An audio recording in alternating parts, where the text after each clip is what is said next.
வழக்கமாக நான் சொன்ன மாதிரி வந்து இந்த மாருதி ஈகோவுக்கு வந்து இந்த ஃபுட்டேஜ் வீடியோ ரெக்கார்டிங் கேமரா வந்து ஃபிட்டிங் பண்ணி வச்சு அது எங்கே இருக்குன்னு அவங்க அளவுக்கு சென்டர் மிரரில் இந்த அளவில் ஃபிக்ஸ் பண்ணியிருக்கிறேன். சரி அது எப்படி இருக்கிற உள்ளது வாங்க பார்க்கலாம்.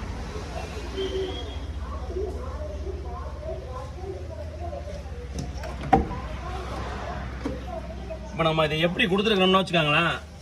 சாவியோட செகண்ட் ஸ்டெப்பு, அதாவது மீட்டர் லைட் ஆன் ஆகி சிக்னேச்சர் பண்ணுறோம் பார்த்தீங்களா, செல் போடுறோம் பார்த்தீங்களா, அந்த இடத்துல நம்ம அந்த ஸ்டெப்பில் தான் கொடுத்துருக்குறோம்.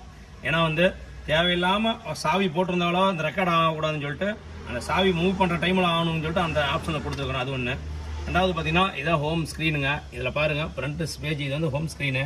இதிலே வந்து பார்த்தீங்கன்னா டிரைவிங் ரெக்கார்ட் ஆப்ஷனு, அப்புறம் ஃபோட்டோ, அப்புறமேட்டு ஸ்டாப்பு, அதாவது வாய்ஸ், இது அந்த பேக் கேமரா ப்ளே, அதுவும் அதாவது சும்மா இருக்கிறப்ப ப்ளே பண்ணி பார்த்துக்கலாம் நம்ம என்ன பண்ணிக்கிறேன்னு. அது வந்து நம்மளோட வந்து செட்டிங்ஸ்லாம் இருக்குது. இப்போ வந்து ஃபஸ்ட்டு பார்க்கலாம். இது உங்களுக்கு பார்த்தாவே தெரியும். இது வந்து வண்டி